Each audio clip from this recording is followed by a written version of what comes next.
On the 5th of December, a protest was held in Library Square to oppose the suspension of 5 Sussex students for their involvement with the occupation of Bramber House Conference Centre, in which they campaigned for fair pay in higher education and against the privatisation of university services.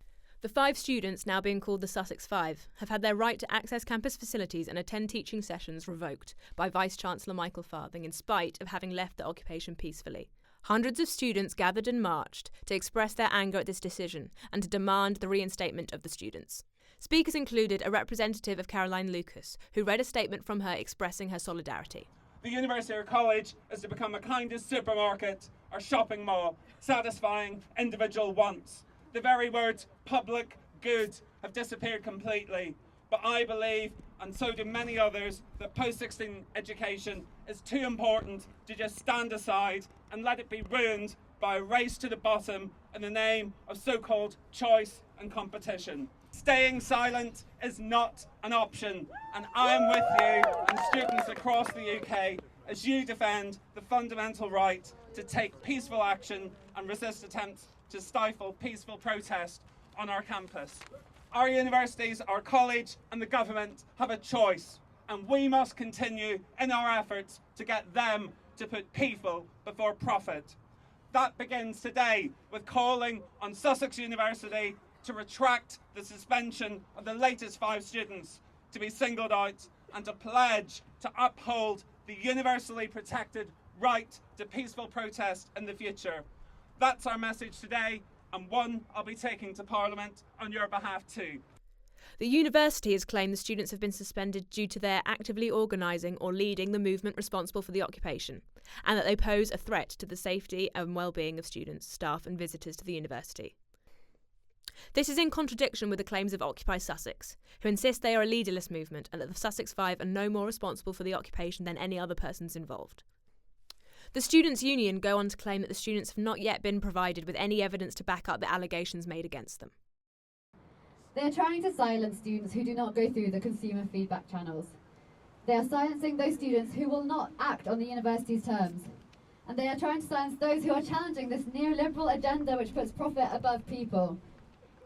Not only that, they have misidentified and singled out 5 students who they allege lead the occupation. The students have been suspended without evidence and without real reason on the whim of the Vice-Chancellor. He claims that they disrupt campus. And yet, I have rarely heard our Vice-Chancellor speak out about the huge increase in student debt that we're under, the sell-off of our student loans, the aggressive cuts that are happening across universities brought in by this and previous governments. I'm going to tell the Vice-Chancellor that this is what disrupts campus life, not the actions of 5 students among hundreds. Not the demos, not the marches or the strikes. It is the systematic dismantlement of public education in the United Kingdom that is disrupting and destroying our campus.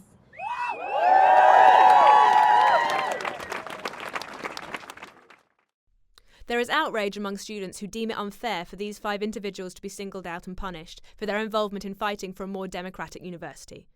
A statement written by the Sussex 5 themselves received a passionate response from the crowds.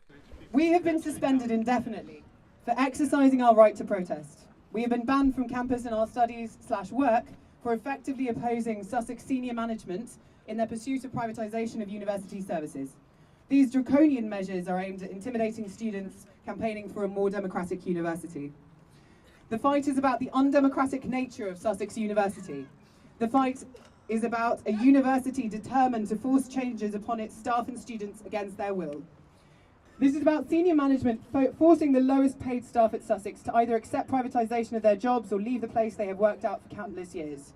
This is about the government and the Universities and Colleges Employers Association refusing to allocate more funding to the wages of staff in higher education. We cannot allow these unaccountable millionaires to continue their campaign for a complete restructuring of higher education. They will hide in Sussex House and hope that the protests will subside. We cannot allow that to happen. For the future of higher education, we need to fight now. Resist these draconian measures. Demonstrate, occupy, and strike for a more democratic university. An injury to one is an injury to us all. Yours truly, the Sussex 5. A petition demanding for the suspensions to be lifted had reached nearly 4,000 signatures overnight, and the number continues to rise. Daily action has been scheduled until the end of term, including further protests and the boycotting of teaching on the 10th of December, with students claiming that they will not give up until their demands are met.